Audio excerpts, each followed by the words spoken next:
when you look at a guy, and just look at him from television, you're like, okay, he doesn't have the cap shoulders like Giannis. He's not freight trained like LeBron. He can't jump out the gym like a young Shaq. But bro, he just light people up. We are seeing an absolute master at the game of basketball like we've maybe almost never seen before, at the peak of his power. This goddamn Joker guy, man, he's shooting like, they say in like the last 5 or 6 games, he's shooting like 77% from the field. Yeah, I mean, this season in 3 weeks, I think he's at 67%. Oh my God. He is the best basketball player in the world. You just going out there getting easy triple doubles and he ain't getting them fluky 10 points, 10 rebounds, 11. He get like 25, 16, and 17. Bernard King had those 60 back in '84. Wilt with 59, and tonight Jokic with 56 points. Nikola Jokic, bro. Oh my God, he might be the best basketball player I've ever seen. Like close up. A 7-foot, 284-pound center just detonated 18 points in 3 minutes of overtime. Not off dunks, not off cheap putbacks, but on cold-blooded fadeaways, step-back threes, and pressure-proof free throws while an entire arena sat frozen. The craziest part, he looked bored, like this was light work. What Nikola Jokic is doing right now hasn't been seen since Wilt Chamberlain bent the league to his will in the 1960s. And by the time this video ends, you'll understand why we might be watching the most unique basketball player ever. No debate, Christmas Day 2025. Denver versus Minnesota, final game of a loaded holiday slate, 2 Western Conference rivals who've been colliding for years. From the opening tip, the tension was thick. All week long, Anthony Edwards said this was his moment, his stage, and to be fair, he delivered. Edwards dropped 44, dragged Minnesota back from 15 down, then drilled a ridiculous twisting 3 with 1.1 seconds left to force overtime. Target center was shaking. I looked it up, you've won 74% of your games when you have a triple-double. Really? So that's the winning percentage, huh? Yes. Damn, that's crazy. Yeah. Jokic is 79. Minnesota opened overtime on a brutal 9-2 run. Denver went ice cold 0 for 5. The Nuggets looked cooked, finished, dead in the water. Then Jokic stopped playing nice. What happened next cracked the NBA record book wide open. Jokic poured in 18 points in overtime alone, the most ever in a single extra period. He passed Stephen Curry's previous mark of 17 and went a perfect 100% from the field in OT. 2 deep threes ignited a 16-4 Denver run. Then, in the final 30 seconds, he calmly knocked down 8 straight free throws like it was a practice drill. Final line 56 points, 16 rebounds, 15 assists, 71% shooting, 22 of 23 from the line. That stat combination had never existed before. Not Jordan, not LeBron, not Magic, not even Wilt. If you're still sleeping on Jokic, that's on you. And yeah, hit subscribe. This era is getting wild, and we're calling it exactly how it is. No player in NBA history had ever recorded a 50 win feed 15 game until that night. Jokic didn't just break a record, he created one. And here's where it gets crazier. See there on the screen, the Denver Nuggets 0 for 5 in overtime, and there's a hit. 2 minutes to go in overtime. Joker feeling it. Hits another 3. 44 points for the Joker. Here in overtime, Denver started OT, missing its first 5. They've hit their last 3. Jokic leaner, good. I don't know. I can't guard him. I was just the last man that was tall enough, to be honest. There's no answer for Jokic, I'm not gonna lie. When reporters asked him about it afterward, Jokic shrugged and said he just had a good game. That was it. Like he dropped a quiet 20 and 10 on a random Tuesday. Not one of the most insane stat lines the league has ever seen. Now here's the thing people missed. That Christmas performance wasn't luck. It wasn't a heater. It was simply the peak of an absurd month. Look at December. Jokic averaged 31 points, 11 rebounds, and 11 assists, 6 triple-doubles in 12 games. Add 4 more double-doubles. Nearly every night he was posting numbers most players never touch in their entire careers. Against Sacramento, he dropped 36 on 88% shooting. Basically didn't miss. Threw the ball at the rim and it just fell through. They got Pickett in there and Watson. 3, Jokic. Wow. Often. Jokic will now drive on the big man for the Wolves. Underneath, Brown to Jokic.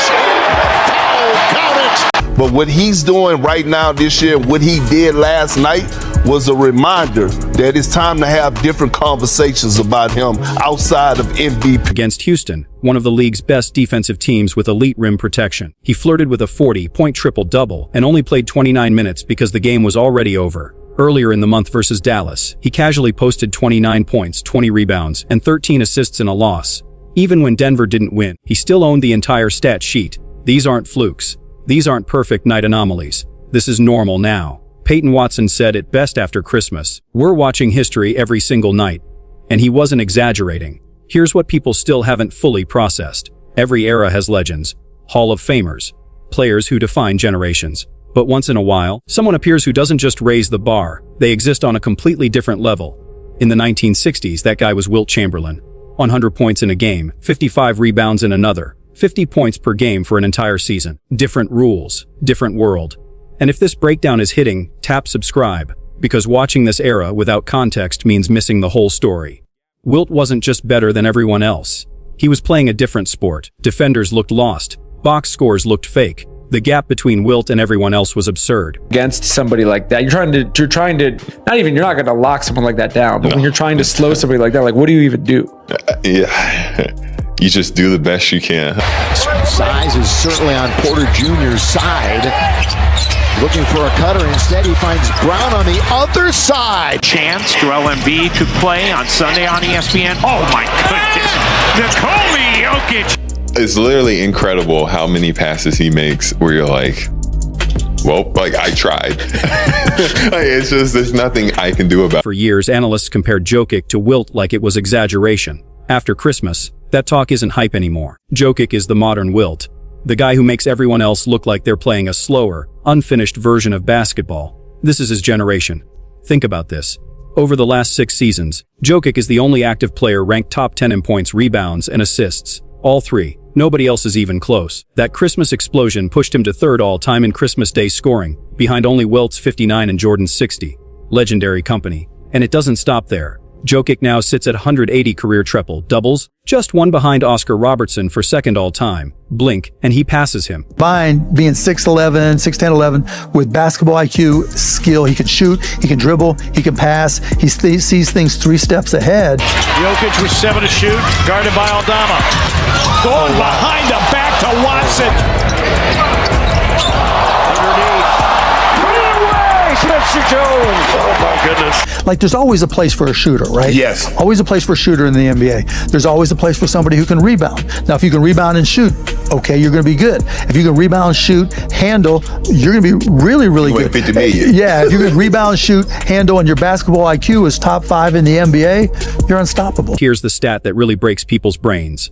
Last season, Jokic became just the 3rd player in NBA history to average a triple-double for an entire season. The other 2, Oscar Robertson in 1962 and Russell Westbrook. That's it. 3 players in 75 years. And Jokic did it while ranking near the top of the league in scoring, rebounding, assists, and steals, something no one had ever done. So why can't anyone stop him? It's not for lack of effort. Every defensive staff has thrown everything at him. Single coverage, doubles, triples, zones, switching, fronting, playing behind. Nothing works. Every scheme gets shredded. If you're watching this run live and not appreciating it, you're going to regret it. Start with the shooting. Jokic is hitting over 40% from 3. For a 7-footer, that's almost illegal. Last season he shot a career-high 41.7% on nearly 5 attempts a game. You can't sag off him anymore. That scouting report is dead. And the mid-range, that's where it gets disgusting. Jokic shoots nearly 60% from mid-range. League average is around 42%. Real. He make basketball look so easy. Man. I work so hard to get 20 points. He's just walking around. Well, you ain't 7 foot 300.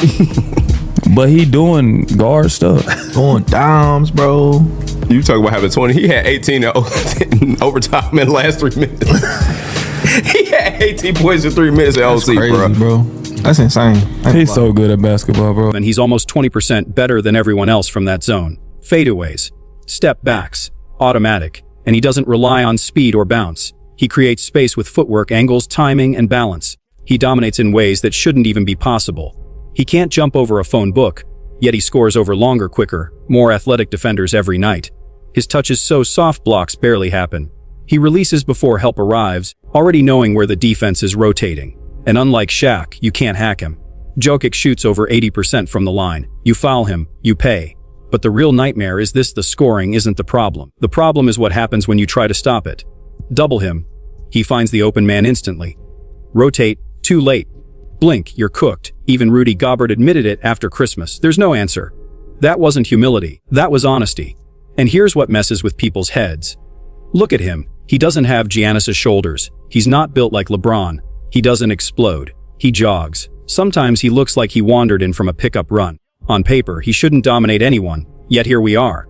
Draft rooms would have labeled him athletically limited. Instead, he makes elite athletes look helpless. Defensive Player of the Year candidates turn into traffic cones. 7-footers with 40-inch verticals can't contest his release. Guards with fast hands can't disrupt his passes because the ball is already gone. How does he do it? Because his game is built on things that don't fade. Vision, IQ, touch, footwork, anticipation. He sees plays 3 steps ahead. While everyone else reacts, Jokic is already finished. This isn't athleticism. This is mastery. And here's what should terrify the league. Jokic is only 30. His game doesn't rely on explosion. Shooting, passing, positioning, IQ, those sharpen with time. Every time it feels like we've seen peak Jokic, he levels up again. Christmas locked it in. This isn't just the best player right now. This is legacy, all-time status. 50 years from now, people will look at these numbers the same way we look at Wilt's. Unreal, exaggerated, impossible. And the scariest part, he's nowhere near finished. If you made it this far, hit subscribe. Because this is history, and you don't want to say you missed it.